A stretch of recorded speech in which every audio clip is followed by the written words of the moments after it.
Hey everybody, Johnny B. Good here. Welcome to Dalhart, Texas. Local time here is 5:47 p.m. Temperature is at 56 degrees. It has been a beautiful day weather-wise here. We are down to 1,046 miles to City of Industry, California. Minuteman Transportation, which is scheduled to deliver Sunday at 2100 hours. And by now you already know that I have a pre-plan that picks up in Southgate, California, delivers to Monroe, Wisconsin, but it don't deliver till the 15th. Boy, we're gonna have plenty of the time in our hands.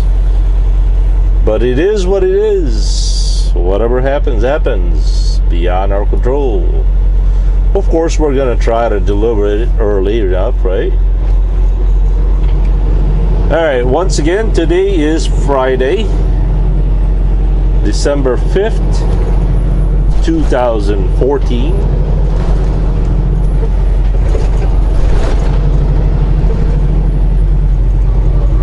I would imagine many of you are concerned about my last video.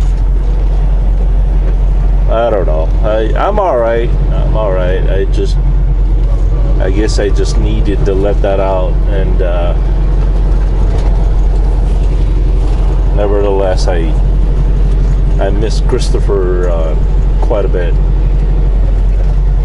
But that was the grieving video. I would like to continue his legacy and memory by celebrating his life that has impacted me a lot. And the thing that I came out of it, or got out of that, was I'm sure many of you are a big fan to the movie Legends of the Fall. I mean, that's got to be one of my all-time favorite movies, where Brad Pitt plays Thurston, I think. And in many ways, I feel just exactly that movie. Thurston would go away in a far country, and he would go home time and time again, and the people are the same. You know, the Native American Indians were the hired hands, and they became family, and until they became, one. Now, to set things up, I have to say that many of you may not understood what the story is. Well, the story goes like this.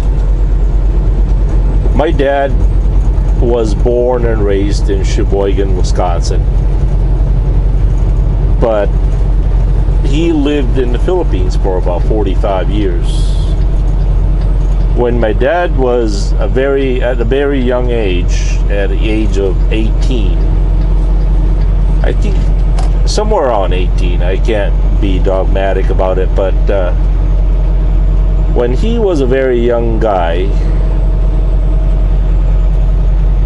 he became a sailor in the Great Lakes. Not a Navy man, just an ordinary seaman, or just a sailor, ordinary civilian freight sailor. So he did that over the Great Lakes. But when he was old enough to, I don't know, for example, the age of 21 or 22, he applied for the high seas. He went overseas and became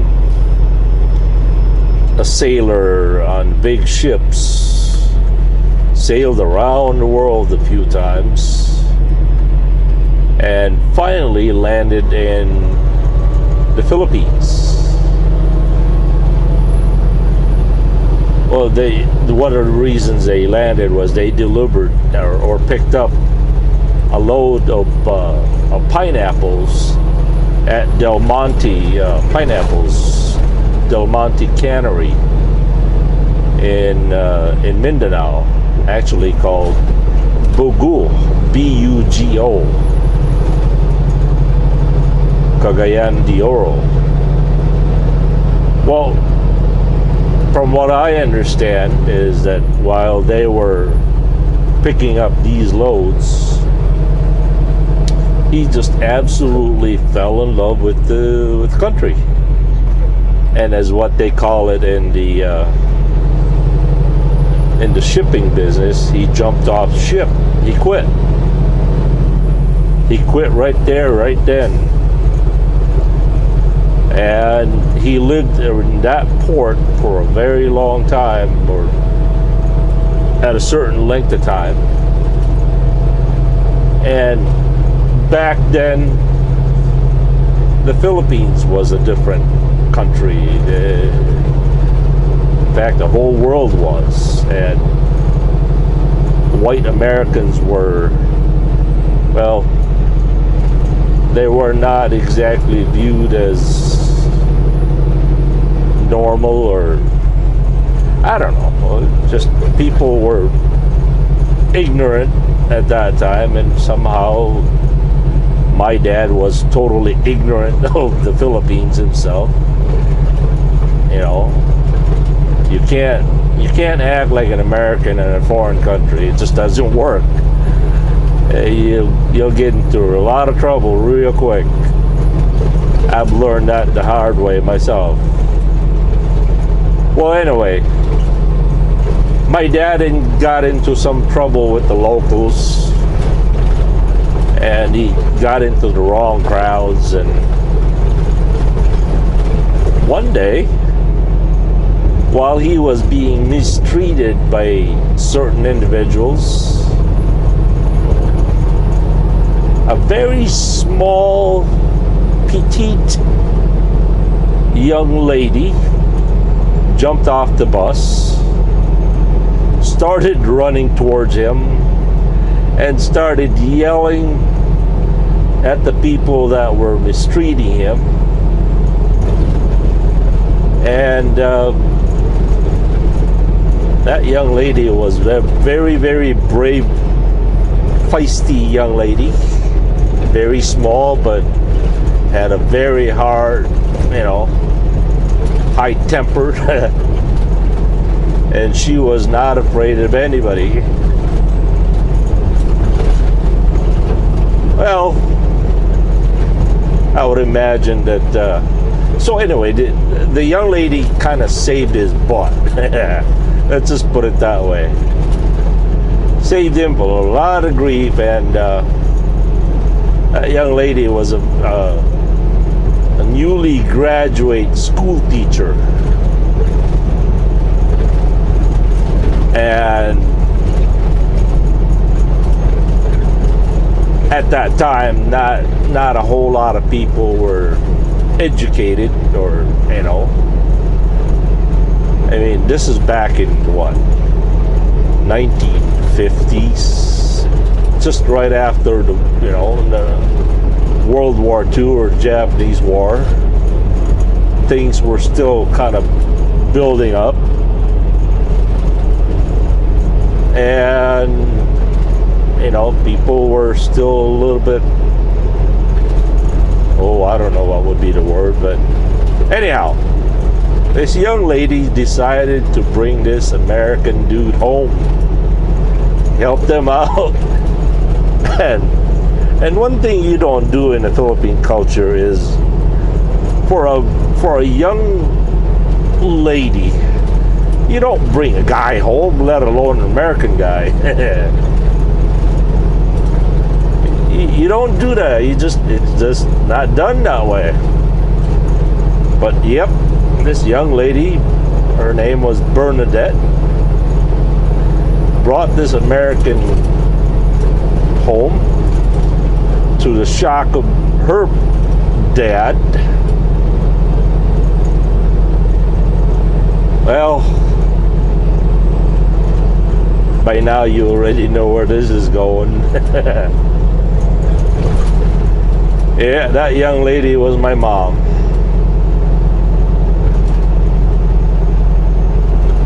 And as Paul Harvey would say, now you know the rest of the story.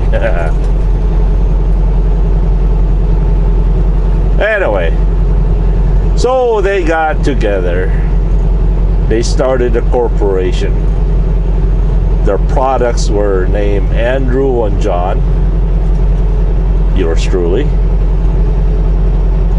And they lived in that little tiny port in Bohol, near, just right outside the Philippine Packing, Del Monte Philippine Packing walls.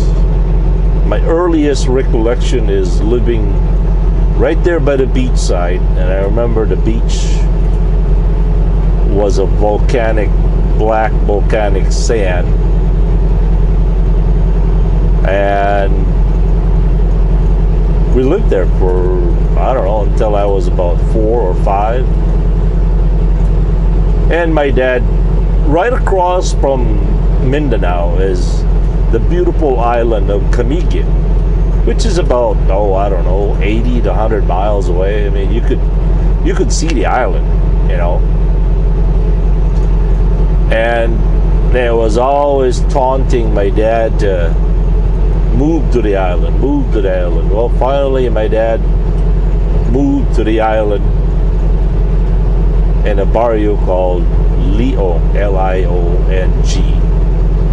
We jokingly call it Lion G to give it a little bit of class. Well, so they did. Well, first of all, they moved to a place called Sagay. Then they moved to the very small island, the smallest, poorest, the smallest and poorest barrio of the island, which is Lion G. And that's where Christopher comes into the picture. Now, Christopher would probably be, I would say he's probably about 15 to 20 years older than I am, because I know he was a lot younger than my mom. Not exactly sure how old he is, but I can figure that. I could find that out, you know, one of these days. Well, anyway, so Christopher comes into the play, and that's where I met Christopher. He was one of many hired hands that my dad had. You see, my dad was building the first tourist project resort of the island, and I would imagine that that time my dad was the very first American to live in the island. And I tell you, there were many hired hands in the house, and even what they called maids back then, or most common in the Philippines, is what they call a working student. What it is if you're a local family that can't afford to support your children or afford to send your kids to school, you would find an employer. You would stick your kids into well-to-do family or whoever is willing to hire them. They would stay indoors doing maid's work, laundry, cooking, cleaning. And I don't know, man, we had so much maids and people working for us.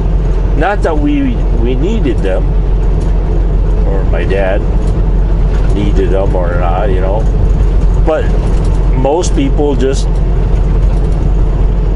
they would stick their kids to our house just so my mom and my dad could send them to school. It was more of my dad working to feed these guys than these guys working for our family. And that went on and on for many, many years. And Christopher, as I mentioned, was a family of, 10 to 12 brothers. And almost all of the barrio was either related to him or it was his brothers, uncles. They were a very large clan. And one thing that I forgot to mention is Christopher has always been very fond with kids. He had something about him that kids would flock to him. And somehow kids loved him. He was very gentle to them. He had never had any kids of his own. And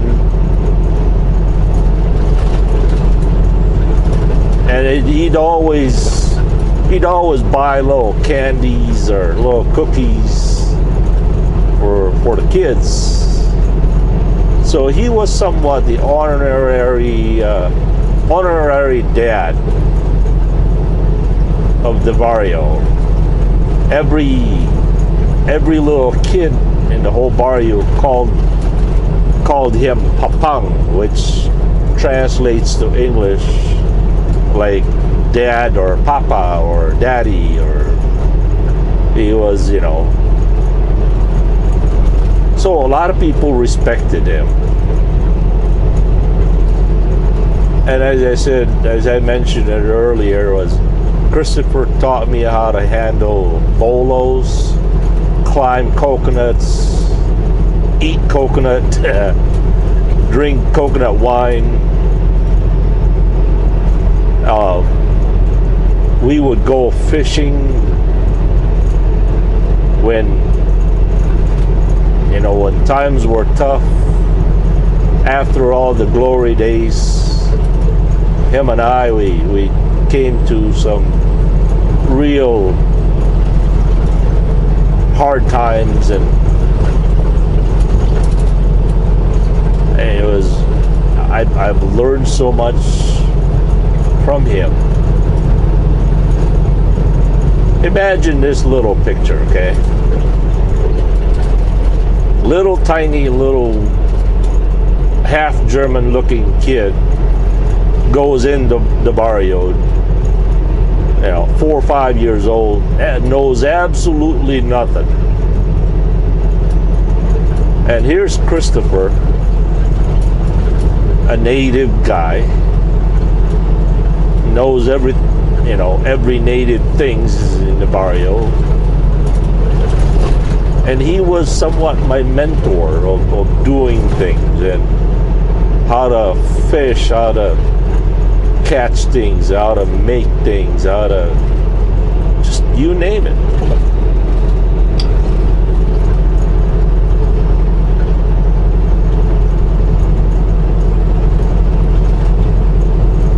And many years. All right, let me back up a little bit here. My dad lived in the barrio in 1979.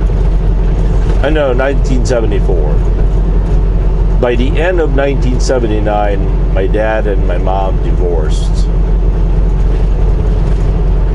And my dad just went and took off, left everything behind, left my mom with nothing except for the house, the lands, because in the Philippines at that time Americans could not own property. So in order for Americans to own property, you would have to get married to a local Filipino, even then put it in the spouse's name. So after the glory days, exactly just like the Legends of the Fall, where Brad Pitt comes home one day and the doors are, hanging sideways and roof was leaking, and that's exactly what I came home to. When my dad was around, oh man, the water, we were the first one to have running water, running inside plumbing. We even had our own electricity. We had the brightest light in the whole island.